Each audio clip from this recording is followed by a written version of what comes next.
Hola, buenas tardes. Muchas gracias a todos los que habéis venido y a los que nos ven en streaming desde su casa a estas cuartas jornadas de FRIDA, nuevas perspectivas, investigación y avances en fibromialgia, síndrome de fatiga crónica y síndrome sensibilidad química múltiple con enfoque de género. Hoy contamos con la doctora Pilar Muñoz Calero, licenciada en Medicina por la Universidad Complutense de Madrid, especialista en pediatría, neonatología, estomatología y adicciones, experta en medicina ambiental. Es también fundadora y presidenta de la Fundación Alborada y directora médica de Health Blue y presidenta de Fundación Blue Alborada desde 2009 hasta 2019. Es también directora de la Cátedra de Patología y Medicina Ambiental de la Universidad Complutense de Madrid. Y también contamos hoy con don Aníbal Ferrini, que es director de Fundación Alborada, que nos va a dar información. Buenas tardes a todas y todos y muchas gracias a la Asociación FRIDA Frida Navarra por invitarnos y por darnos esta posibilidad.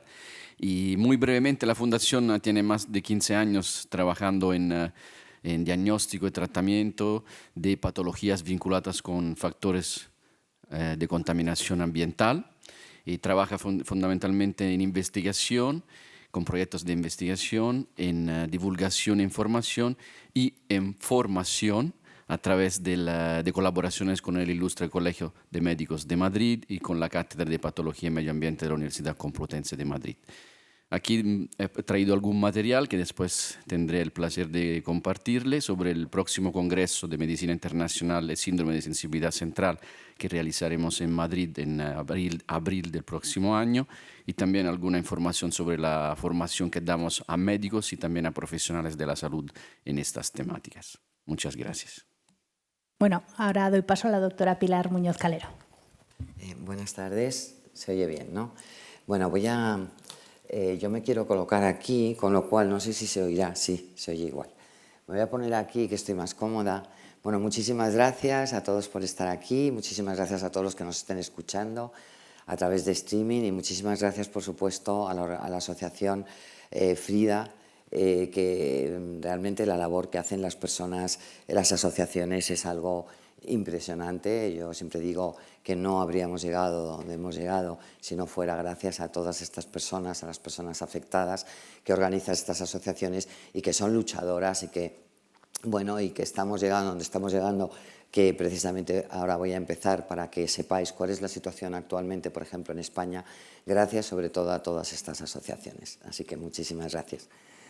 Bueno, vamos a empezar un poco hablando sobre lo que es la sensibilidad química múltiple, sobre todo por la prevalencia. Es algo que sorprende porque la mayoría de la gente piensa que es muy pocas personas, ¿no? Hablan de que se trata de una enfermedad rara. Yo digo que es una enfermedad rara, por supuesto, no en cuanto a frecuencia, sino en cuanto a desconocida, al desconocimiento que existe. Porque fijaros, como podemos ver aquí, aquí, por ejemplo, en Estados Unidos, estos son toda la bibliografía que podéis encontrar, ¿de acuerdo? El 12,8% de la población tenía sensibilidad química diagnosticada médicamente, es decir, diagnosticada a través de un médico, porque luego hay 25,8% que reportaban ellos mismos padecer sensibilidad química en base a notar una especial sensibilidad a los químicos diarios. Personas que a lo mejor van a un lugar, que hay ambientadores, se montan en un taxi, van a algún sitio, la gente utiliza colonias y eso hace que en un momento determinado tengan reacciones y eso es lo que, bueno, se pueden ellos mismos autodiagnosticar. Pero estamos hablando, por ejemplo, de un 12,8% de la población ya diagnosticada a través de un médico. En España, según el consenso del Ministerio de Sanidad, hay una evidencia analizada y estima la prevalencia del 0,2% al 4%. En Australia, fijaros, el 6,5% de la población tenía sensibilidad química también diagnosticada a través de un médico y en el Reino Unido un 6,6%, mientras que diagnosticados o autodiagnosticados por ellos mismos 18,9% o un 16,3%. En Suecia un 3,6% a través de un médico y un 18,5%. Aquí tenemos una documentación que quiero que conste cómo va a quedar esto y esta presentación. Por supuesto vais a poder utilizarla como queráis y cuando queráis. Pues he recopilado también una serie de cosas que creo que son importantes, como en el año 2011 el Ministerio de Sanidad pues hace el primer documento de consenso sobre sensibilidad química múltiple, después se hace una actualización en el 2015. Después existe también un protocolo de mejora de atención a las personas con sensibilidad química en la Consejería de Salud de la Junta de Andalucía, que ellos fueron los primeros que hicieron realmente este documento. Y después se ha hecho un protocolo de sensibilidad química para urgencias hospitalarias a través de la Consejería de Sanidad de la Comunidad de Madrid. A través de esto, precisamente, yo me reuní con el consejero de Sanidad y, bueno, pues realmente era un poco absurdo que los médicos tuvieran este protocolo, pero que no supieran exactamente qué es lo que pueden hacer cada vez que acude una persona con sensibilidad química, ¿no?, a un hospital. Y bueno, pues estamos dando cursos. Ahora mismo hemos dado un curso ya al que coordina todos los 450 centros de atención primaria de la Comunidad de Madrid. Hemos dado ya un curso que han venido más de 100 médicos. Nos han pedido que lo repitamos para el año que viene, porque cada vez la gente se encuentra con este tipo de patologías en las consultas y no saben qué hacer con ellos. Hemos tenido también una pequeña sesión clínica en el Hospital de Móstoles y estamos pendientes ahora de hacerlo en el Hospital La Paz y en el Hospital Clínico. Como ahora podemos ver, ¿veis? Este es el protocolo que se ha elaborado. Aquí vemos cómo en el Hospital La Paz aparece este cartel: aviso, si usted padece sensibilidad química múltiple, háganoslo saber, gracias por su colaboración. Esto está en la parte de admisiones del Hospital La Paz. Esto es en el Hospital San Carlos, de los clínicos. Las personas que padezcan síndrome de sensibilidad química múltiple han de identificarse como tal en el momento del registro de datos. Es decir, ya vemos que hay avances y también esto es una pequeña ventana, ¿no?, de esperanza de que realmente estas patologías cada vez se van conociendo más. También es importante porque hay una enciclopedia práctica de medicina del trabajo en el que, fijaros, está recogido la enfermedad de la sensibilidad química múltiple en el volumen 2, en los cuadernos 1, 5 y 11, en la parte de área de alergología laboral, endocrinología laboral y neumología laboral. También podemos ver en esta, por ejemplo, recogido algunos pedazos, ¿no?, algunos trozos de esta enciclopedia práctica de medicina del trabajo. Dice: en la evaluación de los riesgos laborales se tendrá en cuenta que la persona afectada de sensibilidad química puede desarrollar síntomas al exponerse a los niveles en los que el químico está muy por debajo de los rangos establecidos como límites de exposición profesional para agentes químicos. Esto está ya reconocido directamente en esta enciclopedia.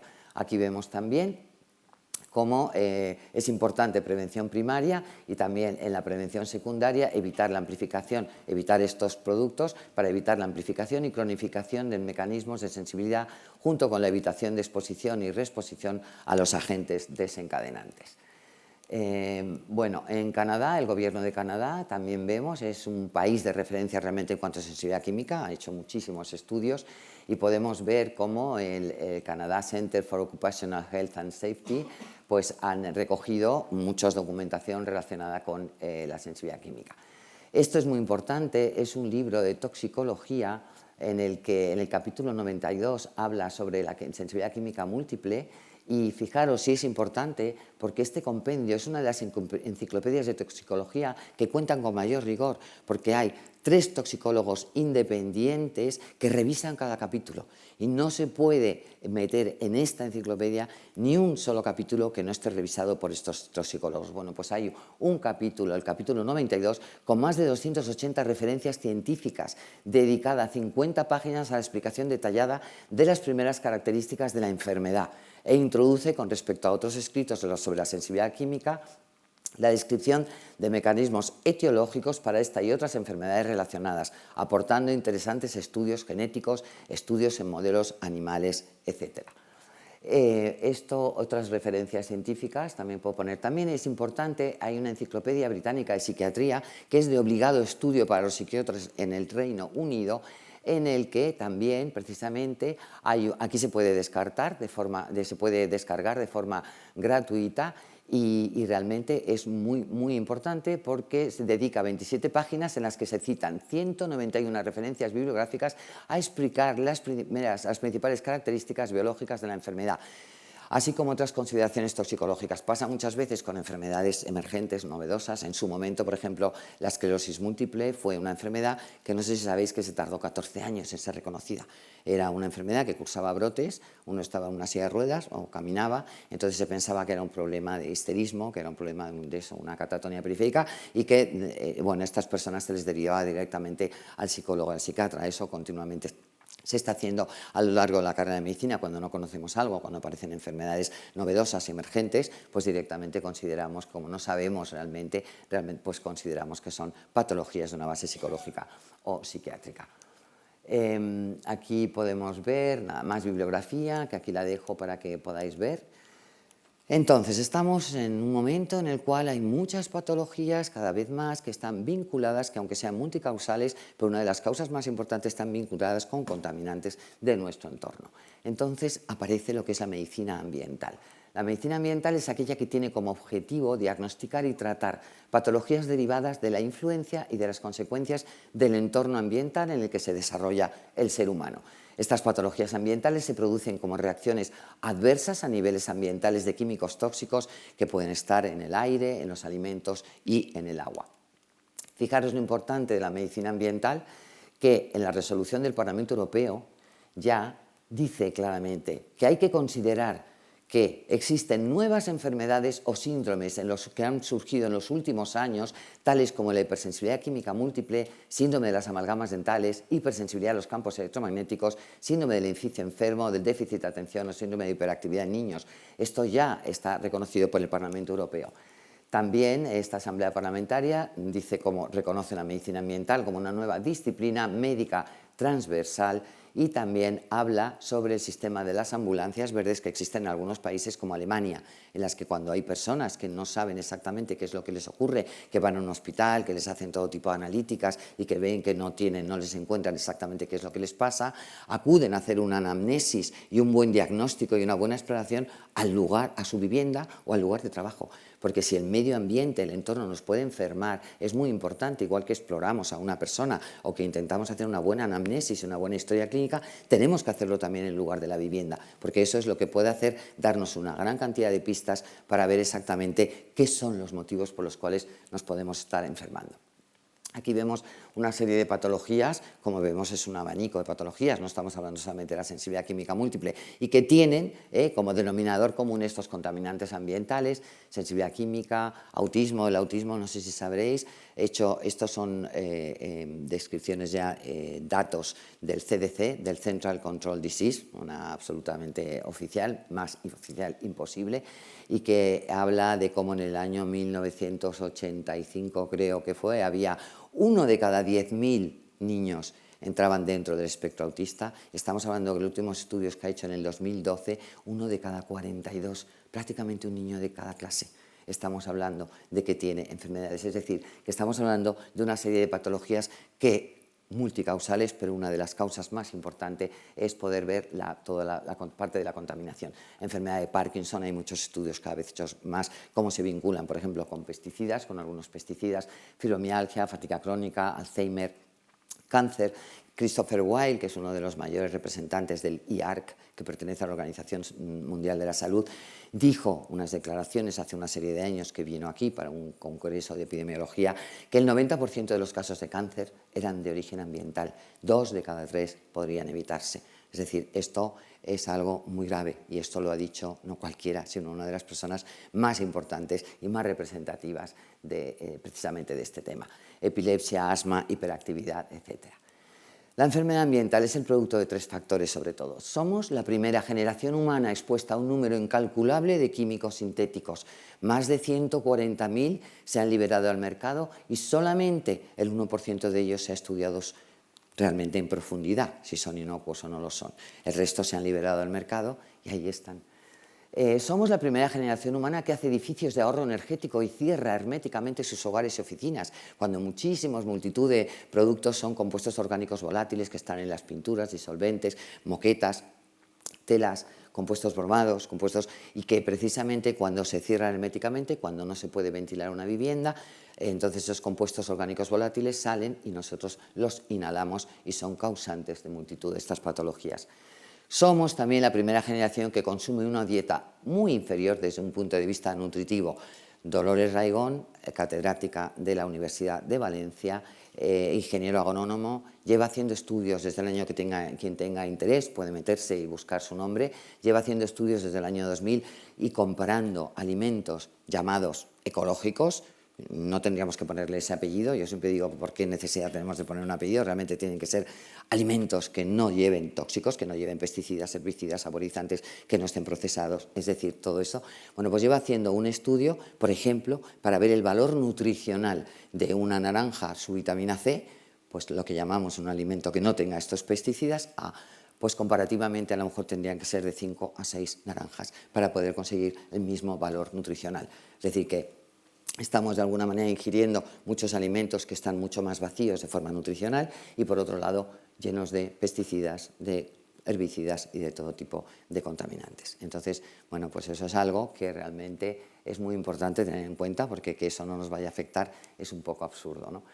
Bueno, síndromes de sensibilización central, me imagino que habréis oído hablar de ellos, ¿no? Es una serie de todas estas patologías que hablamos, las están abarcando en un abanico precisamente que se llaman síndromes de sensibilización central. Ya se utilizó por Yunus en el año 2000 para describir un grupo de condiciones frecuentemente coexistentes, unidas entre sí por un mecanismo fisiopatológico en común que sería la sensibilización central. Aquí podemos ver multitud de ellos, que algunos por supuesto ya habéis estado hablando estos días.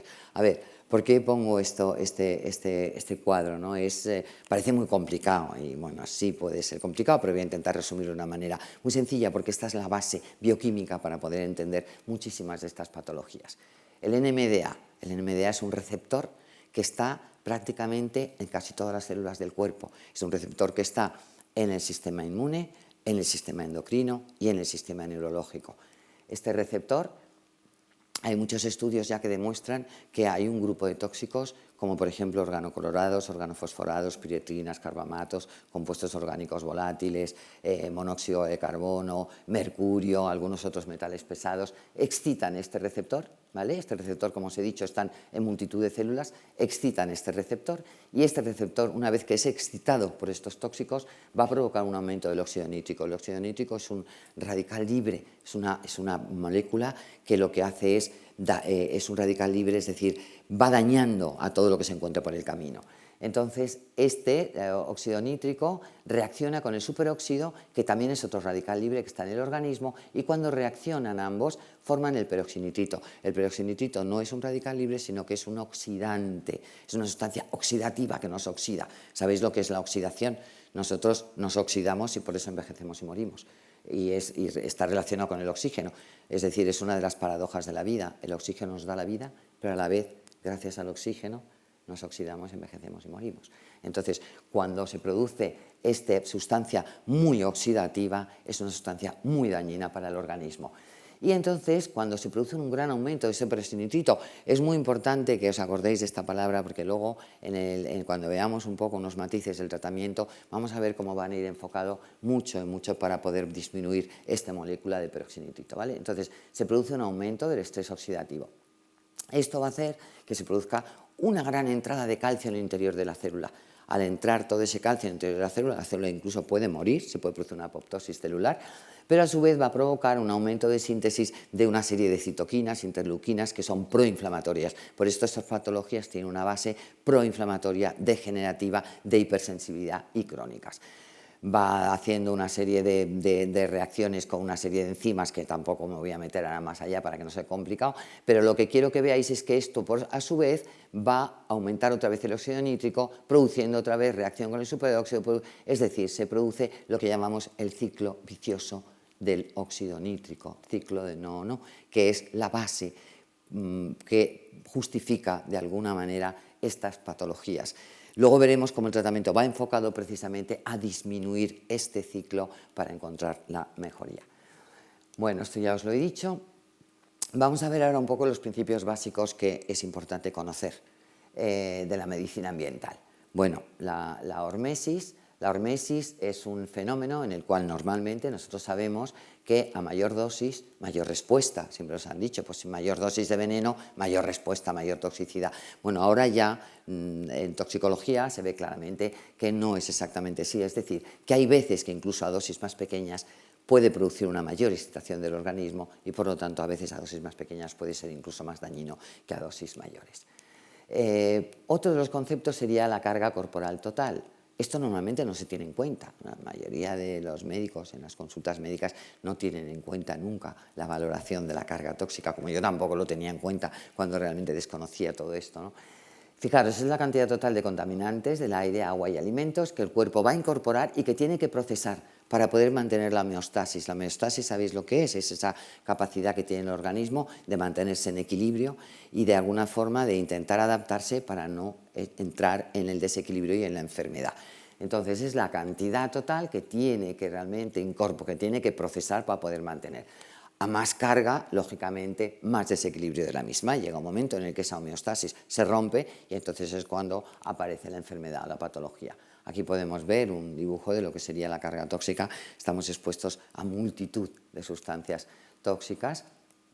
Podemos tener una exposición masiva aguda o una exposición tóxica constante de bajo nivel. Por ejemplo, no sé si os acordáis del fenómeno de Bhopal, aquel fenómeno tan terrible, ¿no?, en la India, que Union Carbide, una empresa americana, hizo una industria de pesticidas y hubo un accidente un día a medianoche y se escapó un gas y eso es lo que hizo que de alguna forma muchísima gente muriera y mucha gente enfermara. Yo estuve allí, se hizo un hospital para ayudar y se desencadenaron multitud de personas con sensibilidad química múltiple, que era impactante verles cuando yo estuve allí, verles con la mascarilla porque no eran capaces, por supuesto, de respirar con toda la contaminación que se había quedado ahí, incluso muchos años después. Eso sería una exposición masiva.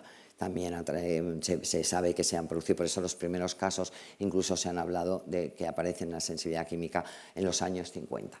Mientras que hay otras veces que es la exposición tóxica es constante de bajo nivel, que nos vamos exponiendo día a día sin darnos cuenta y nos vamos intentando adaptar a ellas. La biomagnificación o bioacumulación es muy importante. Muchas de estas sustancias con las que estamos expuestos a diario son acumulativas y realmente cuando llegan al cuerpo, al organismo, se van quedando atrapadas, son liposolubles y se van quedando acumuladas en nuestro organismo. Vamos a hablar sobre la adaptación. La adaptación es muy importante. A ver, vamos a ver si todo el mundo tiene el concepto que la adaptación es algo bueno, necesario y bueno, pero cuidado, es bueno y necesario solamente cuando es para un momento agudo, porque si no, ante cualquier cambio, esa homeostasis que tiene que mantener el cuerpo, ante cualquier cambio nos moriríamos, si no fuéramos como un muelle en el que tuviéramos una capacidad un poco de flexibilidad. Pero ¿qué es lo que ocurre cuando nos tenemos que adaptar a algo permanentemente y esa adaptación se cronifica? Pues os voy a poner un ejemplo muy fácil para que lo entendáis. Un niño de 8 o 10 años le doy un cigarro y ese niño ¿qué hace? Tiene náuseas, se marea, vomita, tose. ¿Qué pasa si ese niño sigue fumando? Deja de toser, ya no tiene náuseas, ya no se marea. Aparentemente, parece que está más fuerte, ¿no? Se ha adaptado. Siempre estamos relacionando la adaptación, la capacidad de adaptación es resistencia y es fortaleza. Pues fijaros, lo que ha ocurrido es que lo que hemos roto ha sido una capacidad de alarma que tiene el cuerpo, precisamente todo lo contrario. Porque lo sano es que si yo fumo, que el cuerpo lo rechace y que de alguna manera es un veneno que quiera que no entre en mi organismo. Pero ¿qué ocurre? Que si nosotros estamos ese tiempo y nos vamos adaptando, pues efectivamente rompemos esa capacidad de alarma, el cuerpo se adapta, aparentemente no nos damos cuenta que estamos enfermando y con el tiempo eso va a hacer que pueda desencadenar al final un cáncer o cualquier otra patología. Así que cuidado cuando hablamos de que la adaptación es algo que efectivamente es bueno, ya os digo. Entonces, normalmente hay una etapa 1 en la que se percibe la causa, yo puedo notar la exposición al tóxico. En este momento, entonces, se va a producir un movimiento de los sistemas corporales inmune, metabólico, de detoxificación, para intentar ayudarnos a esa exposición que hemos tenido, a intentar degradarla y eliminarla, pero llega un momento en el que si esto se acumula en el tiempo, efectivamente lo que va a producir es un agotamiento de los recursos y nos va a acabar enfermando. La bipolaridad también es muy importante. Por ejemplo, fijaros, nos ponemos a un tóxico, entonces el organismo en un principio, cuando nos ponemos al tóxico, lo que produce es una estimulación para ayudarnos. El cuerpo lo que quiere siempre es ayudarnos, intenta ayudarnos a resolver cualquier situación que no sea buena para el organismo.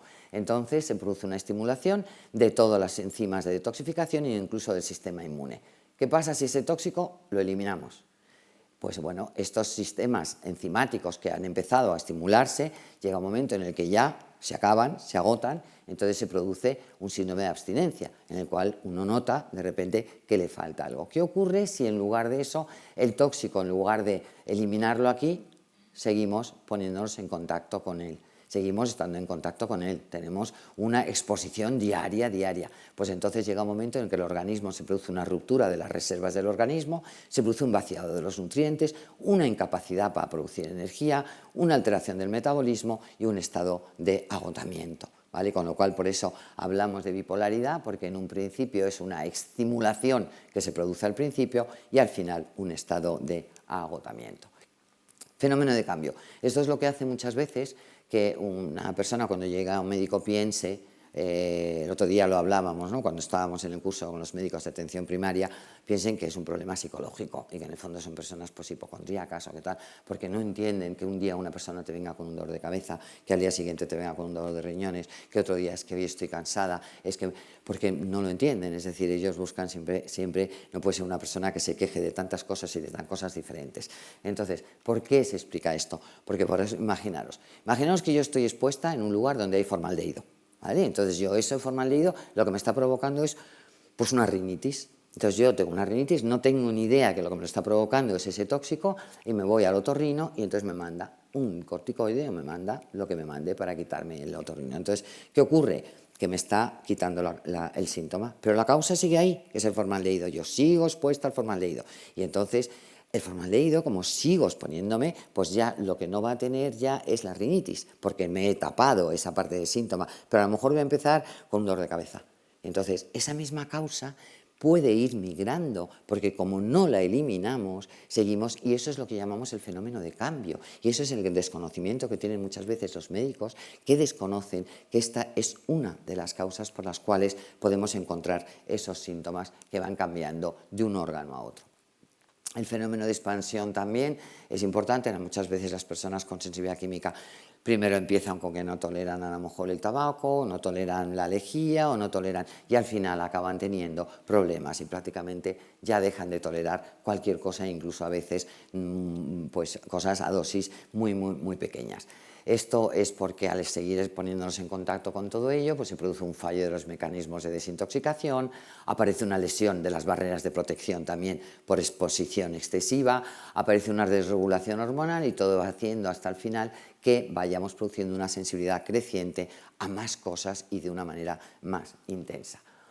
Individualidad bioquímica, bueno, esto es algo, lógicamente, que nos pasa a todos. Hay una persona que tiene, por ejemplo, fuma y puede tener un cáncer de pulmón, hay otra persona que fuma y puede tener bronquitis o catarros de repetición, hay una persona que fuma y se puede morir con 95 años fumando. Eso no hay duda de que el tabaco es malo para todo el mundo, pero hay una individualidad bioquímica que ante el mismo agente no todo el mundo vamos a responder de la misma manera. Pues esto ocurre también, incluso también en la sensibilidad química de los contaminantes. Pues yo muchas veces me encuentro a muchos colegas que me dicen, hombre, si esto fuera así realmente y fuera tan malo para todo el mundo, estaría todo el mundo pues fatal. Yo también digo, la verdad es que la mayoría de la gente está mal, no a lo mejor teniendo sensibilidad química, pero es verdad que a veces estamos definiendo lo que es el estado de salud de una forma muy pobre, ¿no? Nosotros hemos querido hacer un estudio, un ensayo clínico y nos cuesta encontrar un grupo de personas sanas. Si entendemos por sanas una persona que no tome nada para el hipotiroidismo, una persona que no tenga que tomar nada para los nervios, una persona que no tenga que tomar nada para diabetes, una persona que no tenga que tomar nada para dormir ni para la ansiedad. Es muy raro realmente poderte encontrar a la persona, porque una cosa es ser funcional y otra cosa es estar sano. Son cosas completamente diferentes. Entonces creo que es muy importante el que nosotros podamos ser funcionales, podamos seguir a trabajar, no quiere decir que estemos sanos. Entonces, bueno, aquí vemos que La individualidad, entonces, bioquímica es algo que va a hacer que va a depender de factores genéticos, del estado de nutrición y ya de la carga tóxica en el útero. Hay veces que vienen niños pequeñitos. Yo he tenido niños de 5, 6 años, 7 años con sensibilidad química y dices, pero bueno, ¿cómo es posible, no, que ya hayan podido? Y claro, luego resulta que, que sabemos y estudiamos que es que el útero, la placenta, es grasa pura. Estamos hablando de que estos tóxicos son liposolubles, se depositan en las grasas, por lo tanto, ya a través de la grasa, igual que pasan antibióticos, igual que pasan muchos fármacos, y a las personas embarazadas se les recomienda no tomar una serie de fármacos, exactamente igual, los tóxicos también pasan y los niños pueden aparecer a veces con una sobrecarga tóxica enorme, con muy poco tiempo, con muy pocos años de vida. Bueno, hipersensibilidad por denervación, esto es una de las cosas también que pasa, quizá de una forma menos frecuente, pero también es frecuente en las personas con sensibilidad química, en la que aparece una lesión parcial o total de un nervio y aparece un dolor neuropático muy intenso porque llega un momento en el que no pueden tolerar y estos propios tóxicos alteran el recubrimiento, como si dijéramos, de los nervios y hace que se puedan provocar estos dolores. Bueno, ¿qué debemos hacer entonces cuando sospechamos que un paciente tiene, pues lo llama un síndrome de sensibilización central, porque no solamente estamos hablando de sensibilidad química, sino de fibromialgia, de síndrome de fatiga crónica, de electrohipersensibilidad, etcétera? Bueno, pues es muy importante hacer una buena anamnesis y una buena exploración. Los cuestionarios KESI son unos cuestionarios que son los que precisamente están validados o recomendados en el documento de consenso del Ministerio de Sanidad, tanto en el del 2011 como en el que ahora se ha actualizado en el 2015. Cuestionarios nos va a dar una idea sobre todo de la sensibilidad, si eres un grado 1/4, un grado 2, un grado 3 o un grado 4/4, que serían los casos más severos, ¿vale? Cuestionarios ambientales, valorar estos conceptos que acabamos de hablar de la medicina ambiental, valorar cualquier cuadro que se asemeje a un trastorno psicológico o psiquiátrico, realmente, porque es una de las cosas que casi todos los médicos van a pensar en un momento que te aparece una persona con estas patologías, y analíticas que investiguen sobre todo la carga tóxica. Bueno, es importante conocer el sistema de detoxificación. ¿Por qué? Porque, fijaros, es muy curioso, pero yo como médico, pero además doy clase a estudiantes de medicina, tenemos una asignatura optativa que, por cierto, os comento cómo se llama, o cambias de conducta o cambias de planeta, en el que tenemos una gran cantidad de estudiantes que vienen a escucharlo, ¿no? Porque les parece muy curioso el título y empiezan a aprender, ¿no? Pues todas estas cosas, y yo les pregunto, ¿conocéis el sistema de detoxificación? Y verdaderamente se habla muy poquito, es decir, como el hígado, como un órgano por excelencia de desintoxicación, pero que prácticamente todas las células que tenemos en el cuerpo pueden ser capaces de desintoxicar, y la fase 1 y la fase 2, como ahora vamos a ver de una manera muy rápida, normalmente no es frecuente que lo sepan. Todo el mundo conoce pues, el sistema óseo, muscular, circulatorio, digestivo, urinario, todos, pero el sistema de detoxificación realmente es el más desconocido. Bueno, hay una cosa importante que sepamos, que no, cuando entran las cosas en nuestro organismo, no es lo mismo que sea un nutriente a que no sea un nutriente. Es decir, lo que no es un nutriente y es un tóxico, es un contaminante, se llama xenobiótico. ¿Por qué? Xeno viene de extranjero, porque es una sustancia extranjera, no pertenece a la vida. Y el cuerpo, cuando llega ahí, dice, ¿y yo qué hago con esto? No lo puedo convertir en proteína, no lo puedo convertir en lípido, no lo puedo convertir en un hidrato de carbono, ¿qué hago yo con esto? Bueno, pues ahora lo iremos viendo. Entonces, fijaros, cuando por ejemplo se produce el metabolismo de los nutrientes, pues ¿qué hace? Pues se obtiene energía, se forman los elementos estructurales y reguladores de las funciones biológicas. Pero ¿qué pasa cuando el metabolismo es un xenobiótico, es un contaminante? Pues fijaros la diferencia. Pues gasta energía en lugar de dar energía, ocupa espacio, produce alteraciones metabólicas, generación de radicales libres, como el ciclo no, como hemos visto, respuesta inmunológica patológica, daños directos a la célula, al ADN y al núcleo. Bueno, características entonces de estos xenobióticos, que son todos estos contaminantes. Son lipofílicos, como ya os he comentado antes, atraviesan con facilidad las membranas biológicas. ¿Sabemos dónde está la grasa? Cuando quiere decir que son lipofílicos, quiere decir que se acumula en la grasa. ¿Sabéis dónde está la grasa, sobre todo? No, yo no me estoy refiriendo a esta grasa, no me estoy refiriendo a esta grasa, no. Me estoy refiriendo a la grasa aquí. En el sitio donde el organismo tenemos más grasa es aquí, es en el cerebro. Y las células, las membranas de las células, tienen una doble capa de fosfolípidos y esa grasa. y entonces los tóxicos pueden ser secuestrados, pueden entrar, pueden atravesar esas membranas de las células y una vez que entran en la célula, cualquier orgánulo dentro de la célula o incluso el ADN, incluso el núcleo, puede llegar a dañarlo. Son difícilmente excretables, es decir, entran con muchísima facilidad, facilísimamente, pero son muy difíciles de que salgan del cuerpo. Son acumulativos, por lo tanto, van a aumentar el riesgo de toxicidad. Fijaros la diferencia, un nutriente es absorbido, asimilado, puesto que me lo voy a convertir en anabolismo del cuerpo y me va a servir pues como para seguir yo viva. Y después se elimina y en ese proceso ha formado energía. ¿Qué pasa, sin embargo, con los xenobióticos? Son absorbidos, no se pueden asimilar, no entran a formar parte del organismo, así que el cuerpo, ¿qué hace? Pues lo tiene que acumular, lo compartimenta y lo intenta eliminar. Pero en un principio lo acumula. Y entonces, bueno, pues al final, cuando ya consigue eliminarlo, ha disminuido su toxicidad. Pero fijaros, cuando está dentro del organismo, incluso aumenta su toxicidad, a veces, porque a veces un tóxico o un contaminante cuando entra dentro del organismo es como un laboratorio. Puede hacer sinergias, puede hacer sus propias reacciones, igual que formamos un cloro con el sodio en un laboratorio y nos sale una sal, pues cuando entra en nuestro cuerpo, esto es un laboratorio y aparecen, y hay veces que aparecen incluso sustancias que se convierten en más tóxicas una vez que están dentro del organismo que incluso lo tóxicas que eran fuera.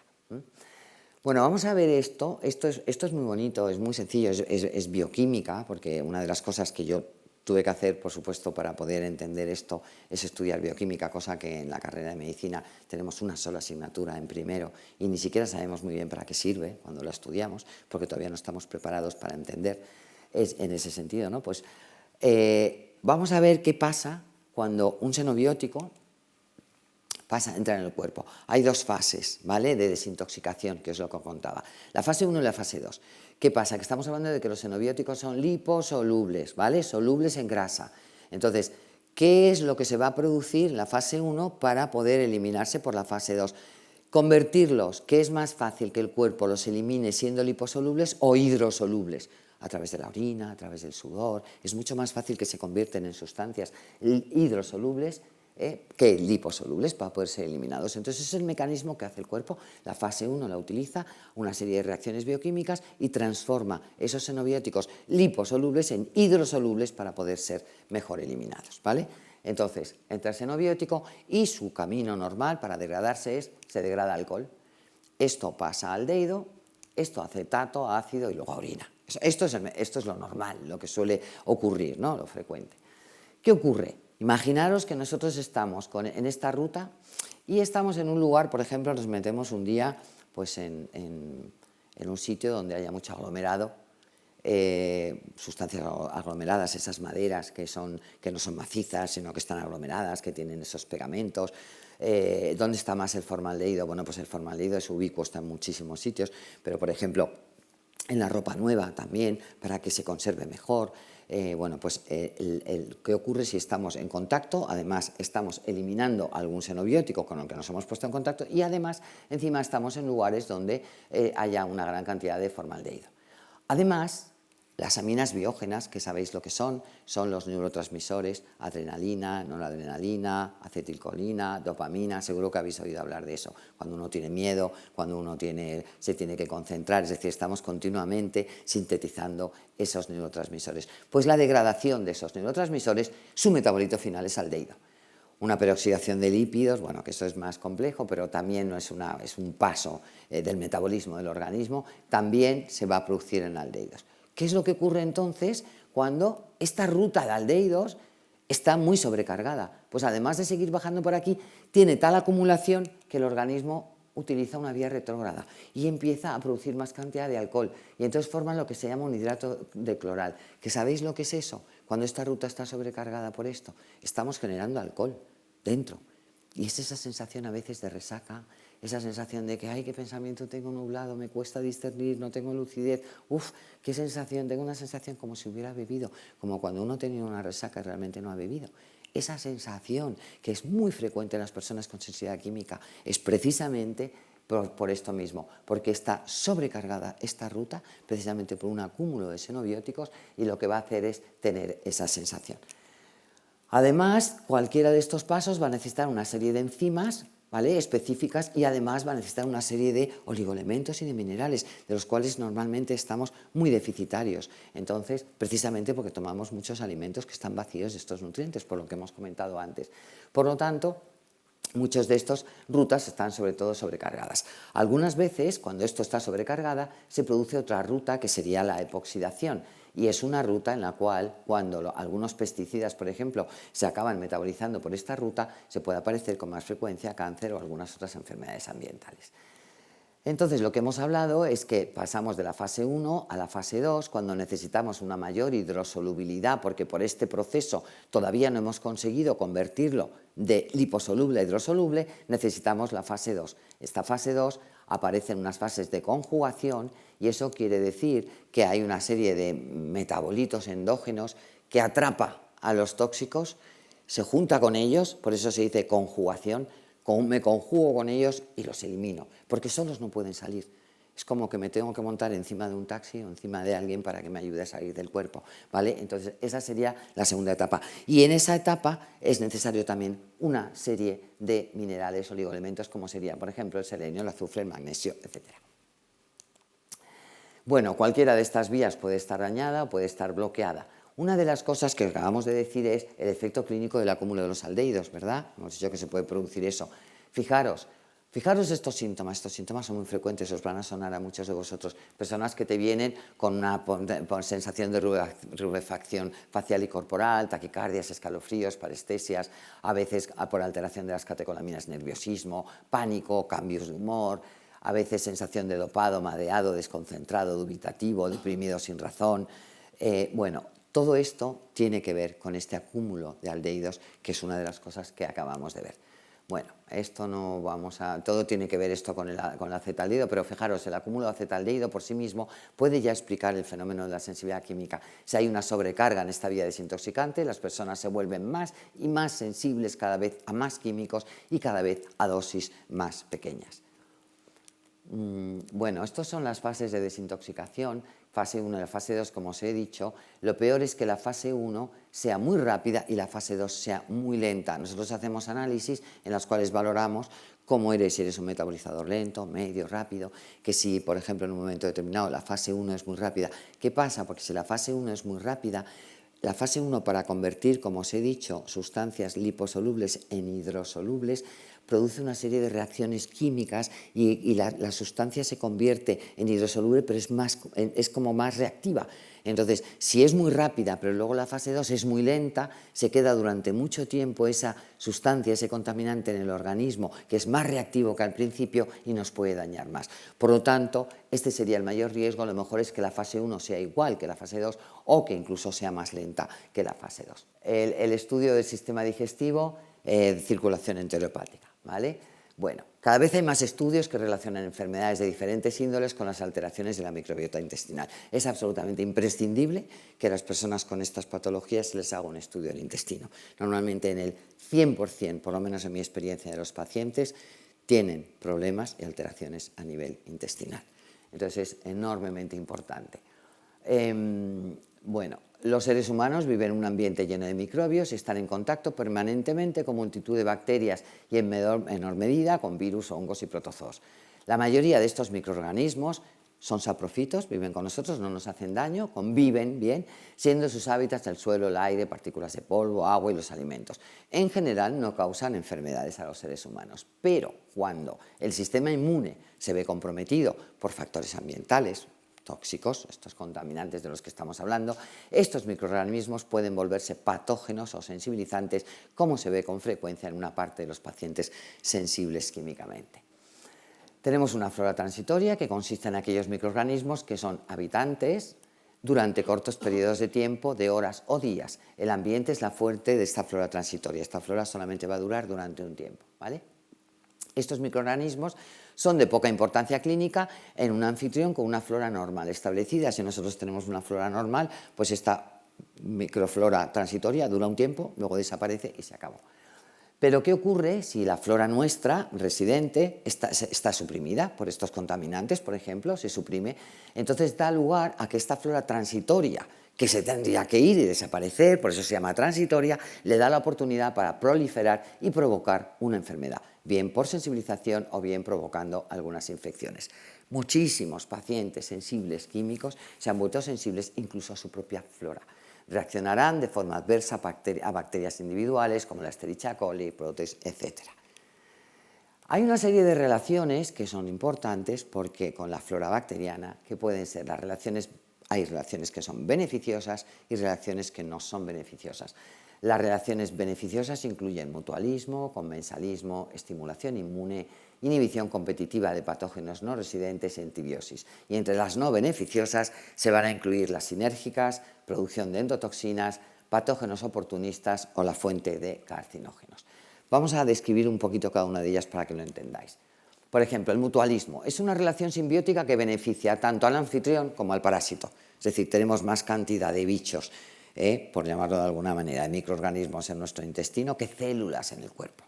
Bueno, entonces, cuando hay esta relación simbiótica es que los dos sacamos beneficio, ellos y nosotros. La microbiota contribuye significativamente a la nutrición global de los humanos, es decir, estos microorganismos entéricos que están en el intestino sintetizan grandes cantidades, por ejemplo, de vitamina B y vitamina K. Gracias a ellos nos dan estas vitaminas, ¿vale? Ellos son los que son. Por eso cuando tenemos un problema, a veces en la microflora, en la microbiota, no podemos producir estas vitaminas, tenemos un déficit.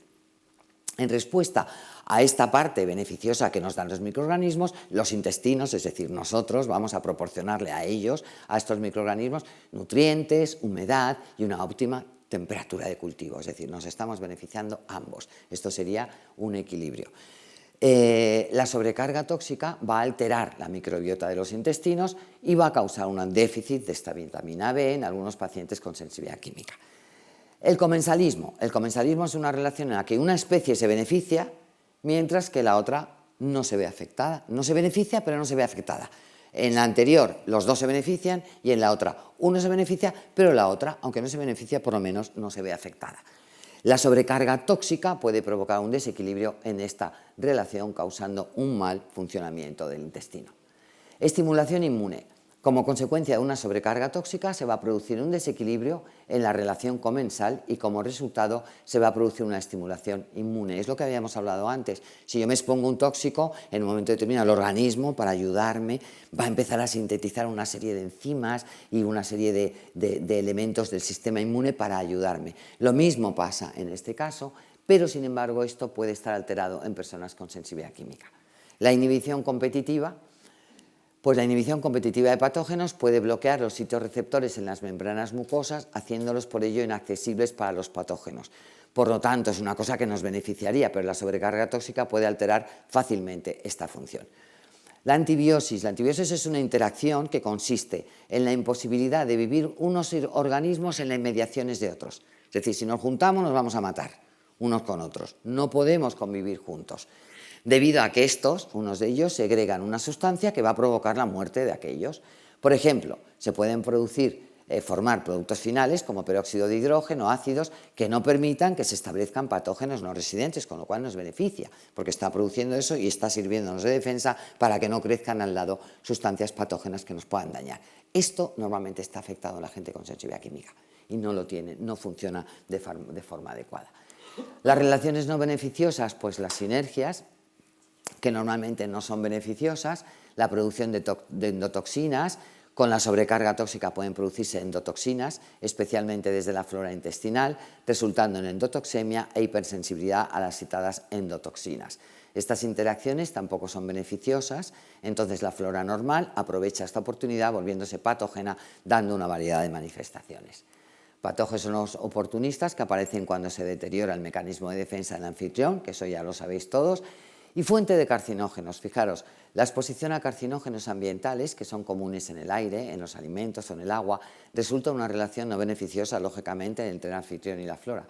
La patogenicidad o no patogenicidad va a depender de la presencia o ausencia de factores de resistencia del anfitrión. Es decir, si nosotros tenemos una mayor contaminación, eso va a dañar más nuestro sistema inmune, va a hacer que de alguna manera nuestro sistema inmune no sea capaz de defendernos ante esas situaciones. Bueno, vamos a ver, fijaros, hay algunas sustancias que cuando entran en el organismo se pueden convertir en cancerígenas.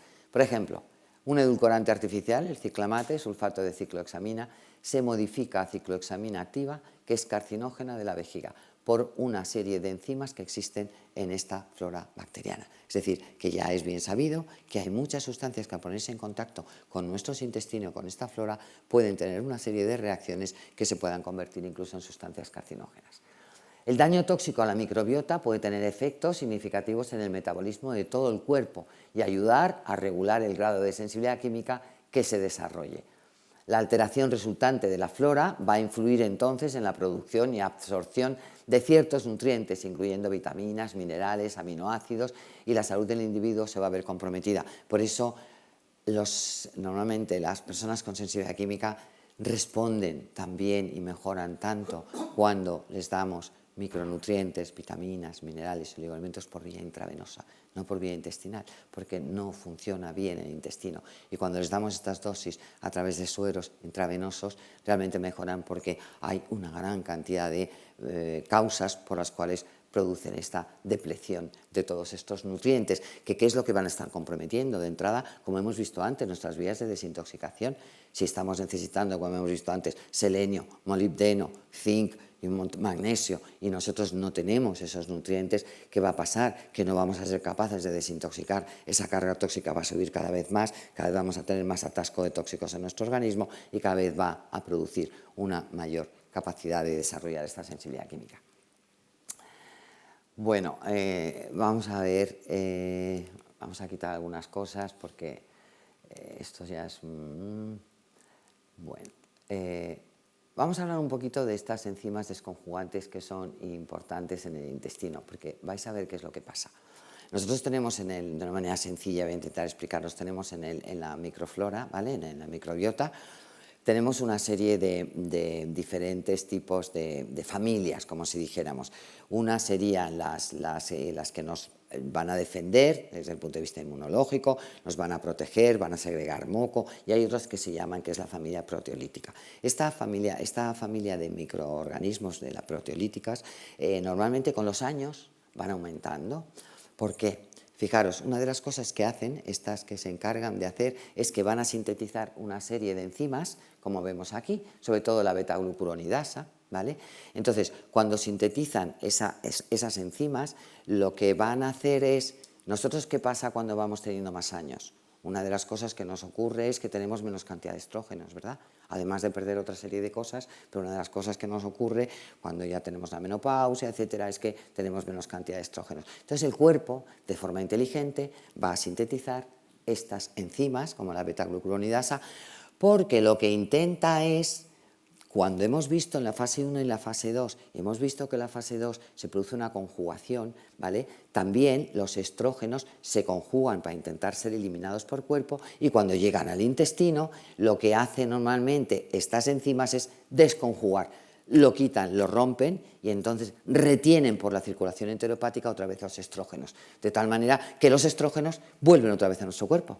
O sea, en lugar de ser eliminados por las heces, por esta conjugación, vuelven otra vez a ser eliminados gracias a estas enzimas que desconjugan y dicen, no, métete en el cuerpo porque necesito tener un poco más de estrógenos, ¿vale? Esa es una de las funciones más importantes. Pero ¿qué es lo que pasa? Que el cuerpo no calculaba ni sabía que nosotros íbamos a generar tal cantidad de sustancias tóxicas como, por ejemplo, los disruptores endocrinos. Estos disruptores endocrinos, que son alteradores hormonales, que son sustancias estrogénicas, que tienen una molécula muy parecida al estrógeno y que el cuerpo no es capaz de distinguir si es el estrógeno bueno o si es un estrógeno sintético, ¿qué tal? Y estas sustancias pues tienen que ver como el bisfenol A, que seguro que están los plásticos, como los talatos, como parabenes, es decir, muchas de estas sustancias que seguro que habéis escuchado y que son sustancias que se llaman, que son alteradores hormonales. Tienen la misma función que los estrógenos, son sustancias estrogénicas, por eso estas sustancias disruptoras endocrinas están vinculadas directamente con el cáncer de mama, la incidencia mayor del cáncer de mama, con el cáncer de próstata, etc. Entonces, ¿qué ocurre? Que el cuerpo, cuando va y conjuga no solamente los estrógenos buenos, que nos interesa que vuelvan a la circulación enterohepática para que nuestro cuerpo los coja porque los necesitamos, pero el cuerpo resulta que también se encuentra... Estas enzimas se encuentran con una serie de sustancias que son estrogénicas, que aunque no son buenas para nosotros, pero no sabe distinguir, con lo cual también las desconjuga y también las vuelve otra vez, y de repente llega llegan estas sustancias, se conjugan para ser eliminadas por las heces, llegan al intestino, la enzima la desconjuga, la separa, la vuelve a entrar otra vez a la circulación enterohepática y vuelve otra vez al hígado, y el hígado dice, pero ¿tú qué haces aquí otra vez? Si yo te había echado de aquí de mi cuerpo y has vuelto otra vez a recircular, y vuelve otra vez a recircularse, reintoxicándonos una y otra vez, ¿vale? Entonces, eso, claro, el cuerpo no contaba con que íbamos a tener esta cantidad de sustancias y de contaminantes en nuestro organismo, ¿vale? Bueno, pues esto es una de las cosas que normalmente con mayor frecuencia aparecen en las personas con sensibilidad química. Aparecen estas beta-glucuronidasas normalmente bastante elevadas en algunos de los estudios que se han hecho, y eso es lo que hace que muchas veces nos volvamos a reintoxicar una y otra vez porque no somos capaces de poderlo eliminar del cuerpo. Bueno, vamos a ver. Bueno, hay algunas interacciones, esto también me gustaría hablaros un poquito, interacciones entre el tóxico y nutriente. A ver, ¿qué es lo que ocurre? Fijaros, los tóxicos pueden afectar negativamente, por supuesto, a la calidad de los alimentos, vamos a ver, a los hábitos alimenticios, a la flora intestinal, al transporte a través de la membrana, así como al transporte intracelular y extracelular. Los tóxicos pueden alterar o destruir por completo los nutrientes. Los tóxicos compiten con los nutrientes para su absorción y procesamiento por las mismas rutas metabólicas. O sea, hay veces que cuando, por ejemplo, nos tomamos una lechuga, como dice el doctor Nicolás Olea, que va acompañado a veces por 7 tratamientos de plaguicidas distintos, 7, o sea, no le han puesto solamente un plaguicida, sino 7, que hay estudios en que cada vez se ve que hay, por ejemplo, algunas veces puede haber estos tratamientos, pues bueno, pues imaginaros lo que pasa. Pues que cuando van juntos, hay veces que cuando llega al intestino, una lechuga con todos estos pesticidas a su vez compiten, y hay veces que le dice el pesticida, paso yo primero, y pasa, y el nutriente se queda, y el nutriente a veces se va. Es decir, que hay una competencia en la absorción, y hay veces que un tóxico impide que un nutriente esté en nuestro organismo. Por eso también es una de las causas por las cuales, cuando sabemos que hay un aumento de la carga tóxica, hay una disminución precisamente de muchos de estos nutrientes, y una de las causas también es por esta competencia que existe a la hora de poder absorberlos. Los tóxicos también pueden dañar el mecanismo de absorción renal y posiblemente también la capacidad de absorción intestinal. Los tóxicos pueden alterar nuestros mecanismos de reparación. Para la gente con sensibilidad a los químicos, la ingesta de alimentos puede verse complicada por las sustancias tóxicas que pueden estar incluidas en ellos. Por eso es tan importante, efectivamente, recomendar que se tomen alimentos, me da igual, les llamamos ecológicos, un apellido que le hemos puesto, alimentos que no tengan tóxicos, que no tengan venenos, que no tengan pesticidas, que no tengan herbicidas, etc. Los alimentos con escaso valor nutritivo y con contaminación química pueden generar un desequilibrio en la flora intestinal. Incluso nutrientes de alta calidad pueden ser destruidos por la adición de aditivos. Por ejemplo, el EDTA añadido a algunos vegetales para potenciar el color verde, por ejemplo, los guisantes, se suelen poner con frecuencia, los vacía de minerales, ya que es una sustancia quelante. Una sustancia quelante coge los minerales y nosotros nos tomamos los guisantes y están vacíos de nutrientes. Estos nutrientes de baja calidad pueden generar problemas de mala absorción e inestabilidad de la membrana, lo que puede conllevar a una disfunción incluso severa.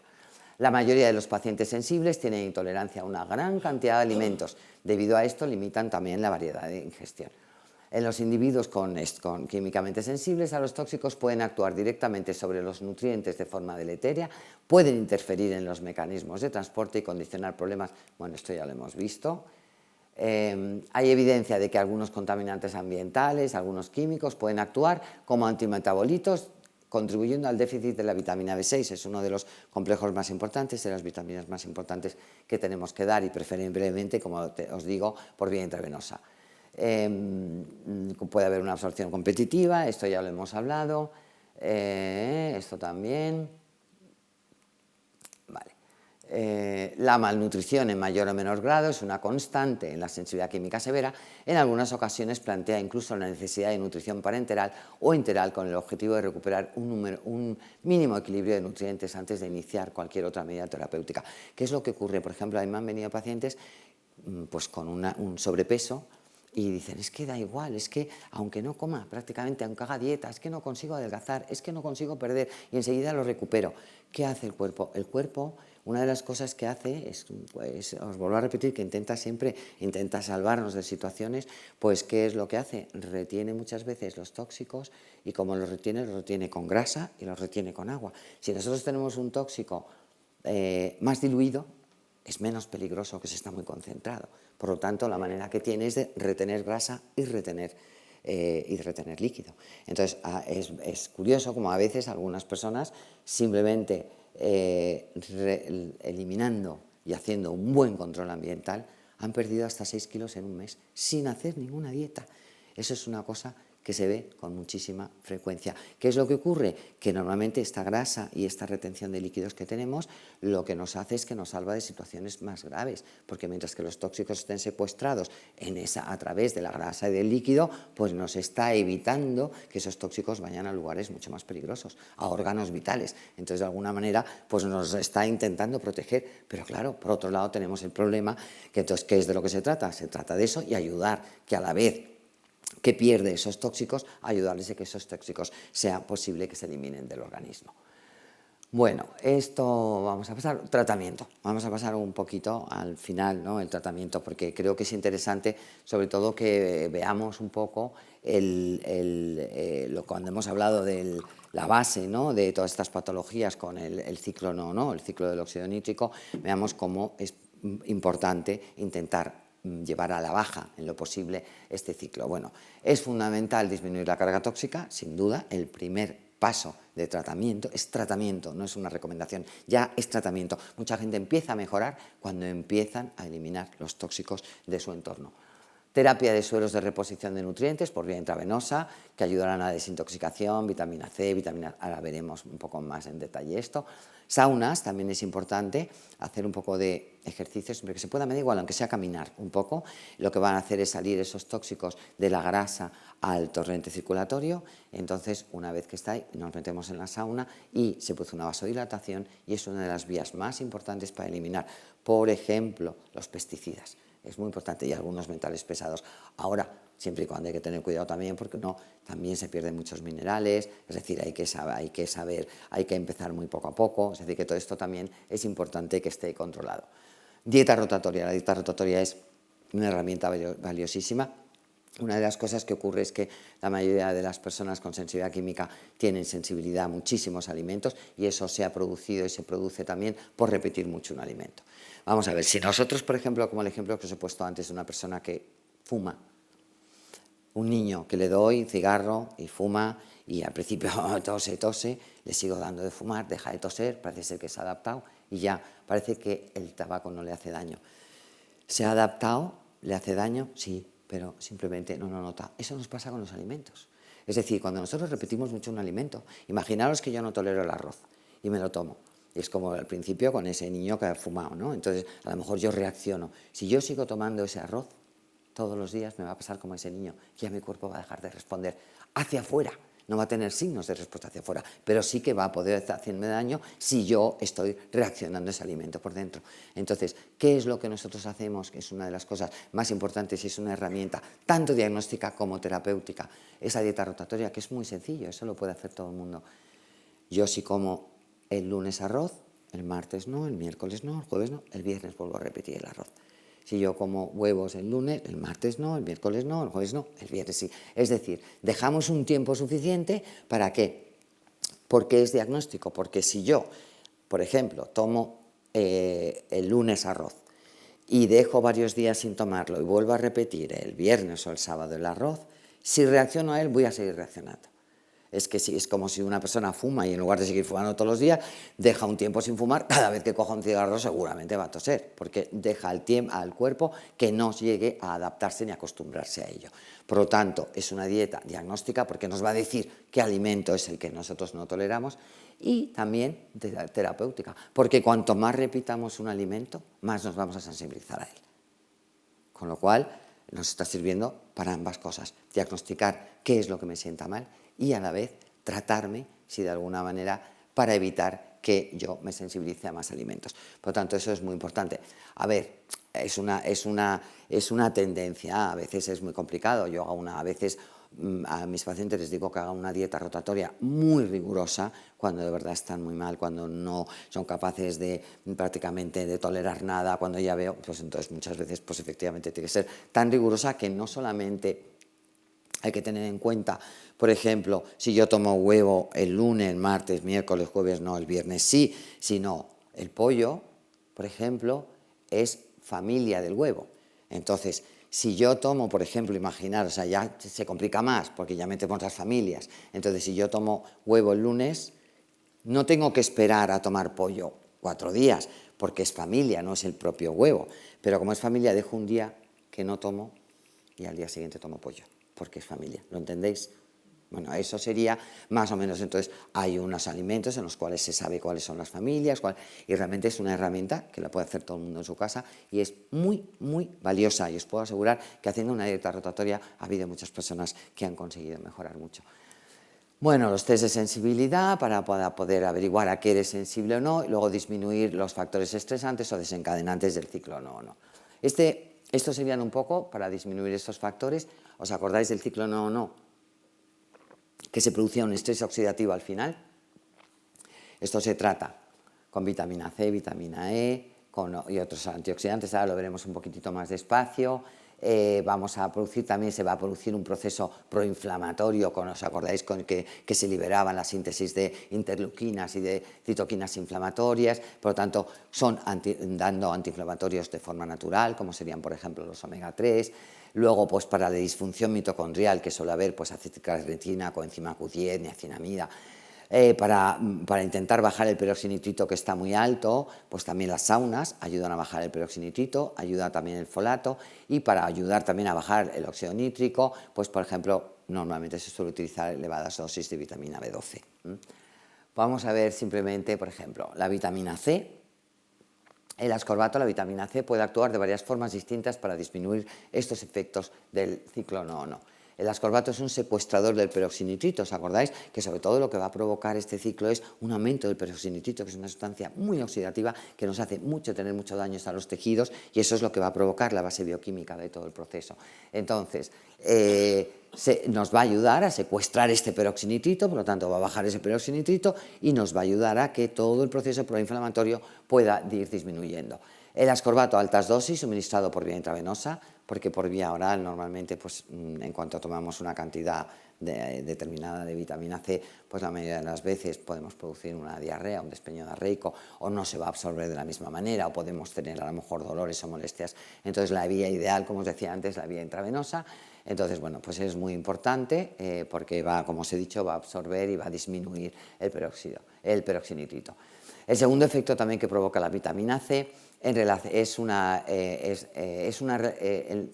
produce en la relación recíproca que existe entre la elevación del peroxinitrito y la depleción de la tetrahidrobiopterina. A ver, os cuento, donde el peroxinitrito actúa oxidando y por tanto disminuyendo la tetrahidrobiopterina a concentraciones fisiológicamente relevantes que conlleva la depleción. ¿Qué es la tetrahidrobiopterina? Es un cofactor de las enzimas oxidonitricosintasa que estaban en ese ciclo no o no, de forma que cuando el óxido nítrico, cuando no tienen esto tetrahidrobiopterina, se van a desacoplar estas enzimas produciendo superóxido, que también os acordáis que reaccionaba con el óxido nítrico, provocando todo este ciclo. La tetrahidrobiopterina, fijaos, eso es un cofactor que también es muy importante. Habéis oído hablar vosotros de la fenilalanina, es un aminoácido muy importante. Cuando hay un aumento de la fenilalanina, a veces incluso se pueden producir convulsiones. Nosotros hemos tenido algún paciente que han venido diagnosticados incluso por convulsiones, por una epilepsia, y resulta que si tienen lo que les está pasando es que tienen un aumento del peroxinitrito y una bajada de la tetrahidrobiopterina. La tetrahidrobiopterina también es un cofactor para degradar la fenilalanina. Si no tenemos o lo tenemos muy bajo, la fenilalanina sube porque la tetrahidrobiopterina no puede degradarla ni la puede bajar, y eso puede llegar a provocar ese aumento, por ejemplo, esas convulsiones, etc. Con lo cual es también muy importante porque la vitamina C actúa también ahí. Bueno, Dice que el profesor Martin Pol, que ha presentado muchísimos estudios, y dice que en todas estas enfermedades, tanto el síndrome de fatiga crónica, la fibromialgia, síndrome de sensibilidad química, estrés postraumático, hay evidencias de ensayos clínicos publicados sobre la eficacia de cerca de 10 gramos de vitamina C de forma intravenosa. Bueno, desde luego, esto es muy importante en esta administración por vía intravenosa. El médico tiene que estar bien formado y entrenado en esta práctica, vigilando siempre, sobre todo, por ejemplo, que el hierro no esté alta, porque si el hierro, la ferritina está alta, vamos a poder tener problemas, y en lugar de convertir la vitamina C en un antioxidante, la vamos a convertir en prooxidativa, porque, por ejemplo, se produce lo que llamamos la reacción de Fenton, y es un efecto que por eso nunca podemos poner niveles altos de vitamina C si tenemos una ferritina o un hierro alto, porque invertimos, como os digo, el efecto antioxidante de la vitamina C y lo convertimos en prooxidante. Por eso, por supuesto, tiene que ser una persona preparada y que conozca estas terapias para poder realmente hacerlo, ¿no? El folato también es muy importante para también la fatiga crónica. Hay muchos estudios sobre ello y, bueno, se sabe que el folato, en esta forma metilada, 5-metil-tetrahidrofolato, reacciona con el peroxinitrito en una forma controlada de semidifusión, convirtiéndose en un potente secuestrador de este. Es decir, que lo que hace, volvemos otra vez al ciclo nono, que nos interesa es bajar el óxido nítrico, bajar el peroxinitrito, y eso es una de las cosas que también consigue hacer. La vitamina B12. Se ha visto que la forma de hidroxicobalamina es un potente secuestrador también del óxido nítrico, disminuyendo los efectos del óxido nítrico, se ha visto tanto en estudios en vivo como en cultivo de células. La hidroxicobalamina se ha usado durante más de 70 años para disminuir la fatiga en personas con síndrome de fatiga crónica, ya que el síndrome se encuentra bien definido desde hace muchos años. Hay muchas publicaciones, que en la bibliografía que os he dejado también ahí la podéis encontrar. La vitamina B6, que se llama piridoxina o piridoxalfosfato. El papel también es muy importante porque cuando hemos hablado de este receptor, ¿os acordáis? NMDA, ¿vale? Pues ese receptor NMDA, su neurotransmisor es el glutamato, es un neurotransmisor excitatorio, es el que va a excitar también este. Entonces, hay que recordar que el glutamato es el neurotransmisor más estimulante del cerebro y sus efectos son parcialmente contrarrestados por el GABA, el neurotransmisor más importante inhibitorio del cerebro, es decir, el glutamato excita, mientras que el GABA modula y baja esa excitación, ¿vale?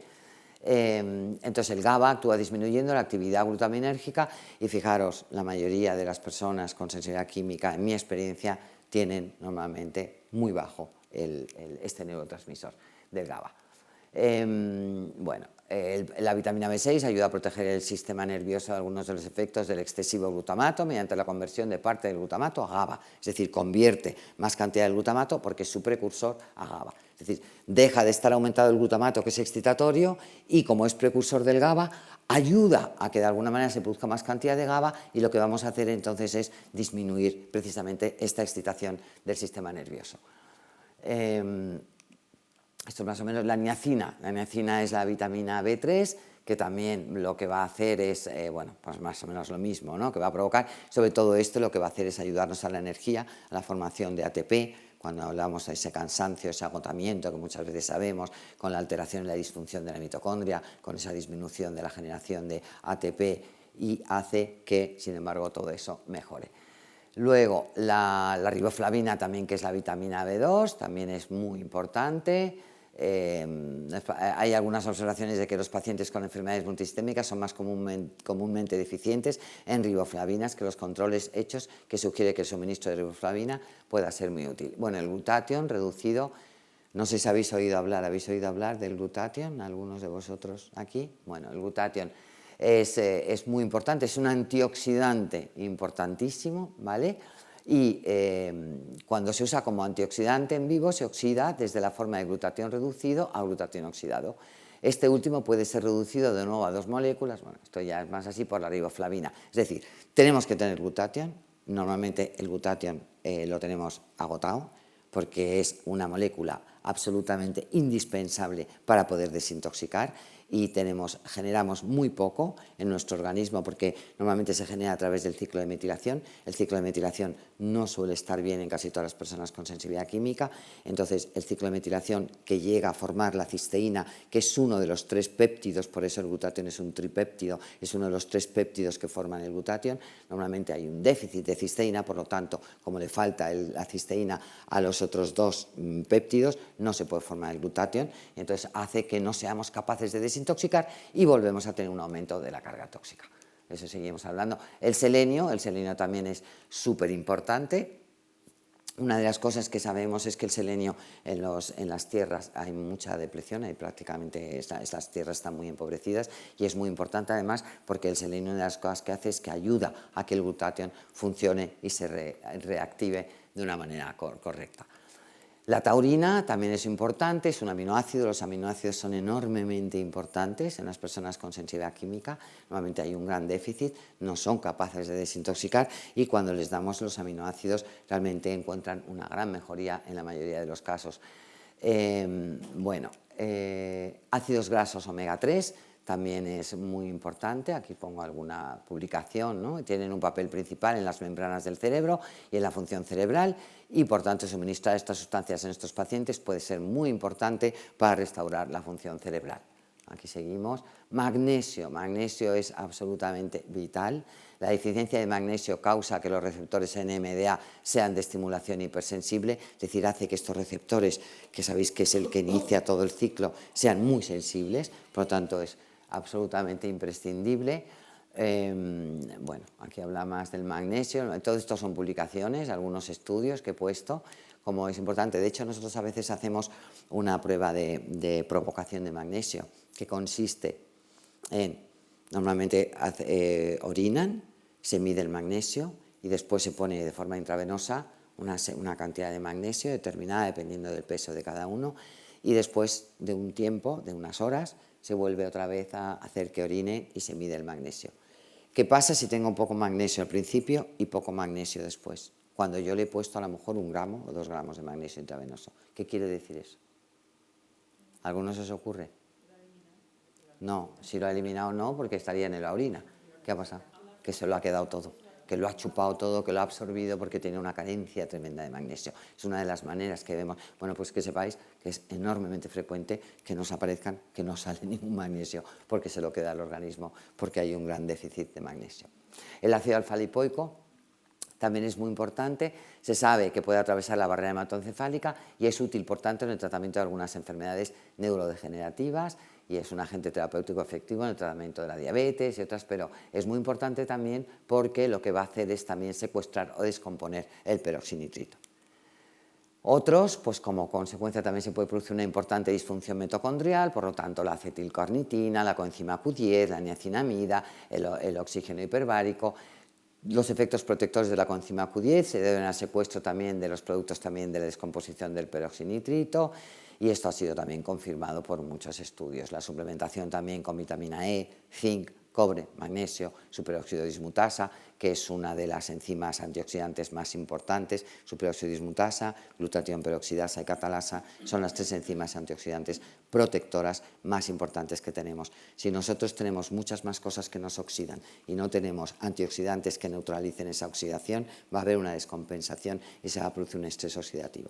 Entonces, es una cosa muy importante que estas enzimas superóxido dismutasa, glutatión peroxidasa y catalasa las tengamos de forma correcta y normalmente las personas afectadas de sensibilidad química las tienen bajas el 100% de ellos. Flavonoides, curcumina, etcétera, también debe ser valorado. Y nada más, muchísimas gracias a todos por escuchar y bueno, es un poquito, a lo mejor la charla más así complicada, pero ahora os dejo un espacio para que me preguntéis todas las dudas que tengáis. Muchísimas gracias. Has hablado de la dieta rotatoria. Bueno, quería saber si había algún sitio donde poder informarnos sobre más específicamente la combinación o las opciones con familias que has mencionado. Me parecía interesante si podíamos tener información más amplia a través de alguna forma. Sí, luego podéis poneros en contacto con Aníbal y os puede dar donde podéis encontrar, entonces os puede dar información, ¿vale? A través de nuestra página y que podéis tener información sobre eso. Hola, buenas tardes. A ver, yo estoy diagnosticada de fibromialgia y hace 3 años me diagnosticaron epilepsia. Estoy con unos tratamientos que me siguen dando los ataques, vamos a decir. Igual me hacen todas las pruebas para la epilepsia y no me sale epilepsia. O sea, tengo todo normal. Y ahora he visto ahí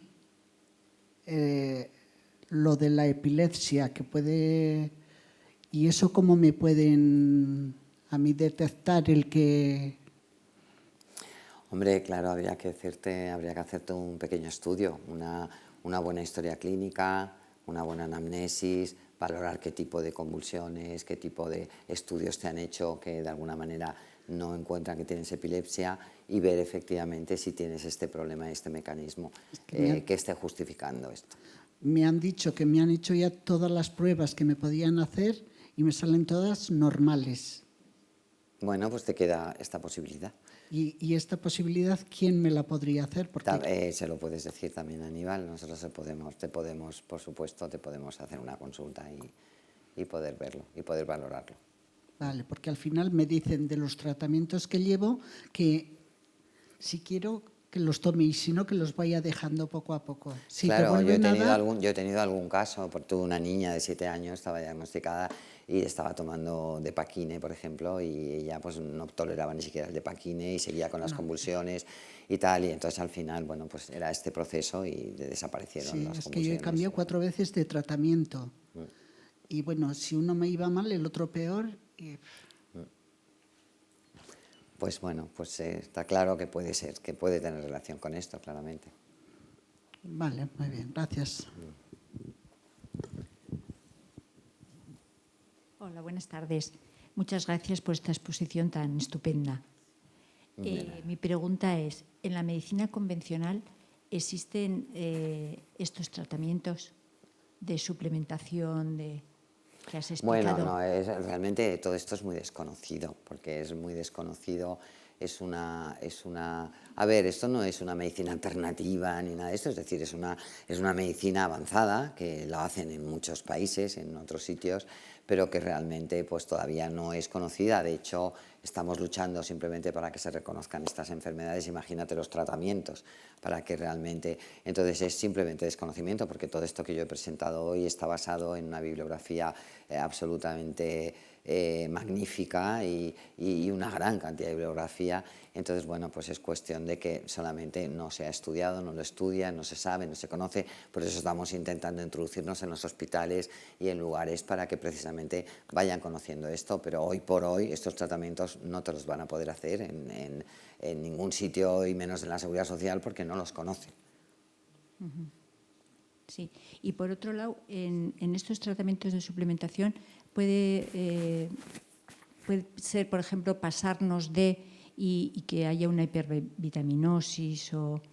A ver, para que una persona tenga una hipervitaminosis, por ejemplo, con sensibilidad química es muy difícil, porque para haber llegado a como está, realmente es porque tiene un déficit enorme, porque, a ver, el problema no solamente está en cuestión de medir los minerales y las vitaminas en el plasma. El organismo tiene la capacidad, por ejemplo, eso pasa con el magnesio, ¿no? Tiene la capacidad continuamente precisamente de mantener esa homeostasis. Para mantener esa homeostasis, ¿qué hace? De los depósitos, normalmente siempre tiene en el plasma todo lo que necesite. Por ejemplo, el magnesio sería tan peligroso que no tuviéramos en el plasma, que el organismo siempre lo coge de cualquier depósito, lo va a llevar al plasma, porque si no tendríamos problemas, hasta un fallo cardíaco, ¿no? Por lo tanto, es absolutamente indispensable. ¿Qué quiere decir? Que, por ejemplo, en un momento determinado, una persona que tiene en el plasma normal, te hacen un análisis en plasma y te dicen, pues tiene usted los niveles de magnesio normales, que es normalmente donde te los miden. pero no te están midiendo. Es como si midiéramos el hierro libre, pero no medimos la ferritina. Entonces, como no medimos esos depósitos, en un momento, por ejemplo, se habla cada vez más de que estas muertes súbitas a veces que pasan es porque en un momento determinado alguien hace un esfuerzo excesivo, el magnesio ha salido al plasma, los depósitos están casi vacíos y en un momento de exceso pueden llegar a producirse estas muertes súbitas o algo así. Entonces, por eso a veces no se puede demostrar a nivel del plasma estos niveles bajos de déficit, pero sí clínicamente, es decir, para que una persona llegue a tener, conociendo ya cómo se conocen estas patologías, para que una persona llegue a tener esos signos de sensibilidad química, es porque claramente tiene un déficit nutricional y no está siendo capaz de desintoxicar de forma adecuada. Muchas gracias.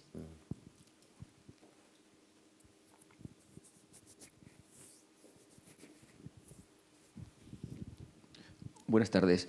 No me acuerdo bien cómo se decía, amalgamas dentales. Amalgamas. Sí, ¿qué son eso?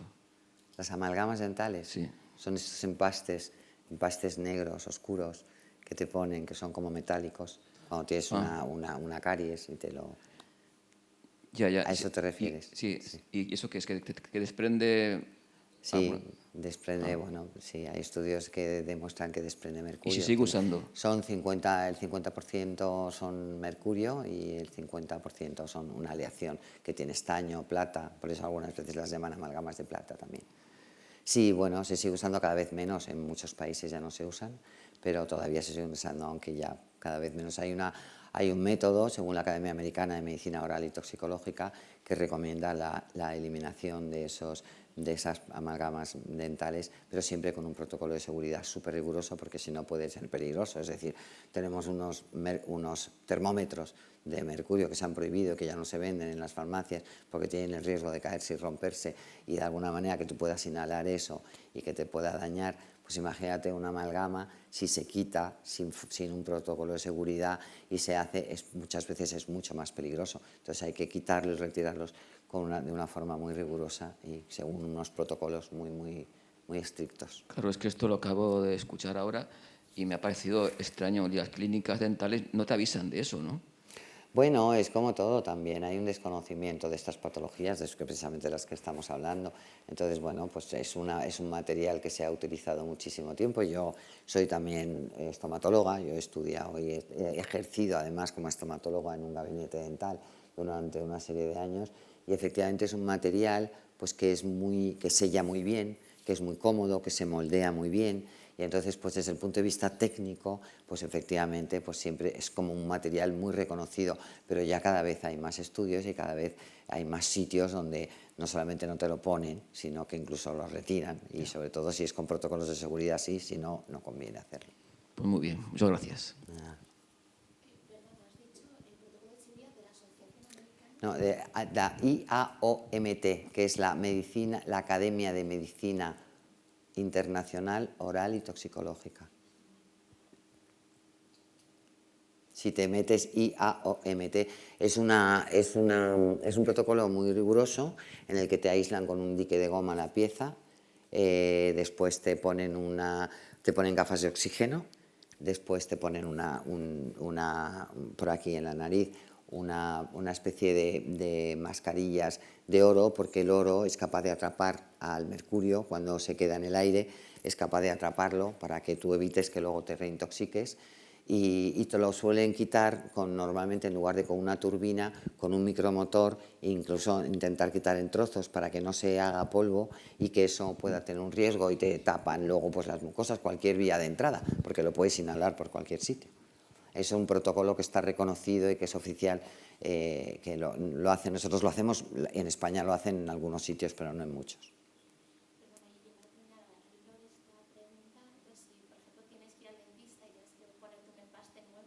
Pues una resina. Hay composites libres de bisfenol A, que los hay. Composites libres de bisfenol A, sí. Composites blancos. En relación al consejo de saunas que has mencionado, si podías concretar un poco más si se sabe que es la sauna seca o la sauna húmeda, el efecto que crea los spas de cloro entiendo que el cloro no es muy beneficioso. Si estos otros spas que utilizan agua de mar, si por tu experiencia conoces que pueda haber los beneficiosos, pues saber en esa línea más concreto. Mira, las saunas son recomendables las secas, no las húmedas, ¿vale? Las saunas secas. Hay varias en el mercado, incluso hay gente que se compra una porque las hay individuales y que no están mal de precio y las puedes tener en casa, porque las saunas yo las recomendaría que casi todo el mundo las hiciera casi a diario, o sea, porque realmente son muy importantes y se desintoxica muchísimo con ellas. Los spas públicos tienen, aparte de tener cloro, hay algunos que utilizan, por ejemplo, en las piscinas, en lugar de cloro, pues utilizan sal, no muchos, pero en algunos, pero sobre todo también cuando son los que son cerrados, pues suelen tener también muchos productos muy tóxicos porque son antihongos, entonces, bueno, pues son sustancias que son realmente pues muy fuertes, ¿no? Y sobre todo que producen efectos. De hecho, hay gente, yo he tenido algunas personas que trabajaban como socorristas y tal, y que venían con grandes problemas precisamente por haber estado mucho tiempo expuesto a todos esos productos. Entonces, bueno, pues lo más recomendable, al final yo casi siempre recomiendo pues unas saunas secas de estas, que hay algunas que ya te digo que son individuales y que las puedes tener en tu casa, que no te ocupan mucho, que es un espacio así y que te las puedes hacer tú a diario, porque en los demás sitios pues no lo sé, porque tendría que asegurarme que fuera un sitio realmente sano y que no te estuvieras contaminando más que lo que liberas. Claro. Incluidos los de agua de mar, que se potencia últimamente, ¿no? No te puedo decir mucho de eso porque no los conozco, no he ido personalmente, entonces no lo sé cómo están, cómo son, no te puedo decir. Tenía dos preguntas más, si hay tiempo. Pregunta lo que quieras. Vale, no sé, la primera parte no he podido llegar y quizás me la he perdido, no sé si habrás mencionado. Preguntaba si un poco este tipo de recomendaciones, bueno, todas estas sustancias, vitaminas, glutatión o otras que has mencionado, no sé, ¿qué opinas tú de la nutrición ortomolecular? Que a veces estos nombres me suenan haberlos leído en esa otra línea. Sí, bueno, es que ortomolecular quiere decir la molécula correcta en su sitio, en su proporción, en su ciclo, en su contexto. Entonces es una palabra que se utiliza, pero me da igual que lo llames ortomolecular o no. Es decir, estos son vitaminas, minerales y que realmente, claro que es verdad que no se venderá a cualquier persona ni con cualquier dosis, pero sí que las personas que tienen sensibilidad química y desde luego normalmente fibromialgia y síndrome de fatiga crónica y electrosensibilidad son personas que tienen esta base bioquímica y desde luego les mejoran seguro, pero siempre tienen que estar también controlados, no se puede hacer así de cualquier manera. Claro, sí, la última pregunta sería en relación a los estrógenos. No sé si he entendido bien, bueno, mis conocimientos son un poco nulos en general, del cuerpo humano y de todo esto, pero bueno, creo que te he oído como que con la edad se tienen más bajos o quizás con la menopausia. Entonces, quería saber si aumentarlos o tenerlos en mayores niveles podría ayudar al cuerpo alguna parte de eso a la hora de desintoxicar o no sé, o en estas enfermedades, si el tenerlos en unos niveles más altos que los que la edad o el cuerpo los tiene bajos, pues sí podría ayudar a bueno, eso está muy individualizado, eso depende, hay que valorar muchas cosas.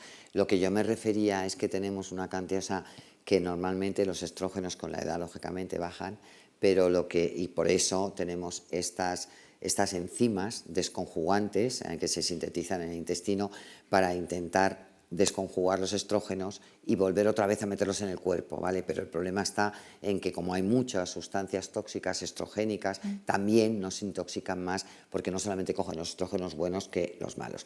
Otra cosa muy diferente es ya meternos con el tema de los estrógenos, qué edad tienes, qué problemas tienes, hay que hacer una analítica y valorar todo un cuadro como para poder decir, ¿conviene generar? No se puede hacer.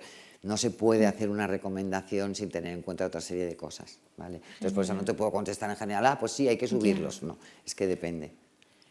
Ya era, no sé, en general había oído algo en relación a la psiconeuroinmunoendocrinología, algo así, la PNI que llaman, y hablaban siempre de los estrógenos, por eso que no sé, me había quedado quizás erróneamente con la idea que tenerlos en un nivel óptimo ayudaba mucho al cuerpo en general a tener una mayor claro, salud. pues, y por eso era la claro, cuestión. claro, por supuesto, pero te quiero decir que hay que tener en cuenta otras cosas, que no se puede porque además también hay sustancias naturales que en un momento determinado también igualan esos estrógenos, es decir, tienen el mismo comportamiento y son los fitoestrógenos y hay otras sustancias que están en plantas, entonces habría que valorar, pero que quiero decir que eso ya sería una respuesta mucho más individualizada en cada muy caso. concreta.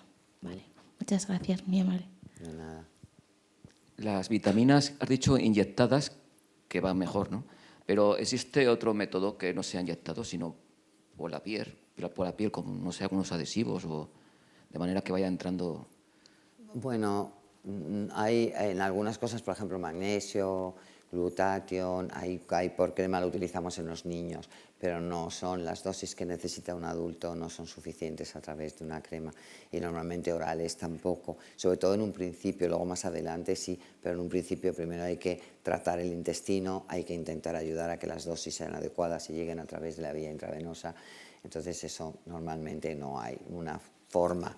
Desde luego si te tomas por boca y aunque sea una dosis pequeña pues llegará a algo, pero no normalmente lo suficiente, lo que se necesita. Y si se toma continuadamente, o sea, hay una cantidad que se tiene que tomar a lo mejor diaria, ¿no?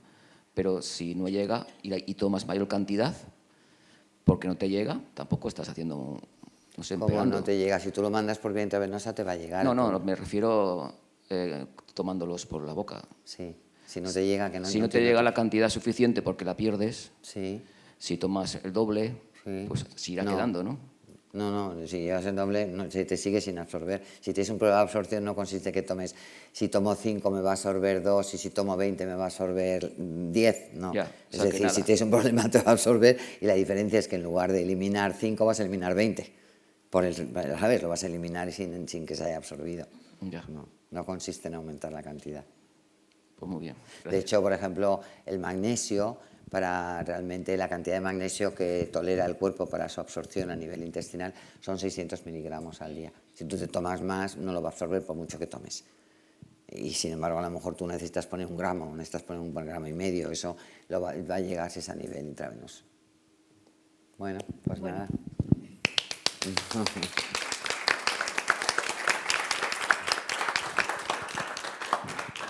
Bueno, pues muchas gracias.